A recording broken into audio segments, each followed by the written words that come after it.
chuirde agus tá 100,000 fáilteoibh chuig an tríú rang ó Úsáideacha Marino, Institiút de Bhúnteirí Bunscoile agus éideachas eile. Máta sim a gcuibh grád mai a bhaint amach sa Ghaeilge, tásúlagam go garóí an fís anseo libh é sin dhéanamh. Madlín galachar sanam dom agus an teachtain seo fóla mómid cúpla nach cainte a charóí libh leis an Pictiúr. Idosach, caithí sibh an aimsear chaite nó an aimsear loithreacha úsáid chun na scéalta seo an intint. Úsáid an mise an aimsear chaite ach bé an aimsear loithreach le feiceáil ar bhun an scoileáin an seo freisin.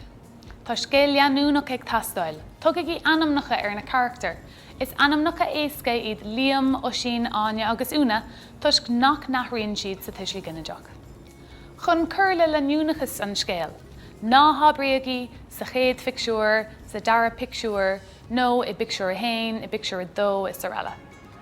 Déanann go leor daoine botún leis an gcóibh sin ar aon nós. Tá cúpla rud a bhaineann le gach sreacht pictiúr. Tá sóimid le mothú cháin. Fuhí sé, sí, siad, ar bís, sketchimínach, bortha, nervhíiseach, nóirithe, áthasach, uignach, ar buile, spalpa leis an tart, stiúcí leis an ocras. Bhí rud a cinnt ar, urthaí nó orthú. Bhí sketchimíní, áthas an domhain, brón, éad, bród, farag, ocras, agla, imní, tart, díma, nóire, uignas air. An siar-bhríthir. Déanach í iireacht an siar-bhríthir a úsáid más féidir. Ná habair, bhí sé seolta. Ach buinnig í úsáid as an siar-bhríthir. Seolú chuig an ifig é, í nó iad. Feictar an seo na deirí úsáidtear chun an siar-bhríthir a dhéanamh san aimsear chaite, san aimsear loithreach, san aimsear áisteach agus sa bhó chníleach. Is fiú iad a ólam, caithí sibh samplaí díomh aimsiú mar chuid den léamh thuiscintí uair de freisin. Tá spóinú rud éigean I bhuineog an siopa ar bhála an teomra. Tugadh rud a cinnt do. Bronú gradam nó dúis ar.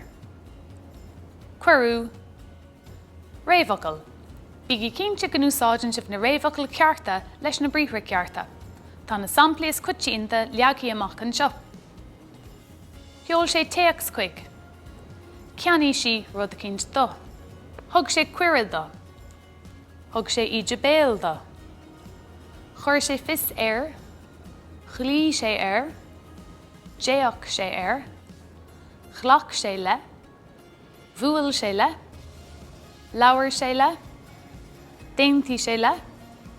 Chaw sé buíochas le duine éigean as. Sin é a chuirde, tásúlagan go garóí na nótaí seo libh leis an Pictiúr, be muidir ráist an teachtain de thugann le físeán nua. Slán!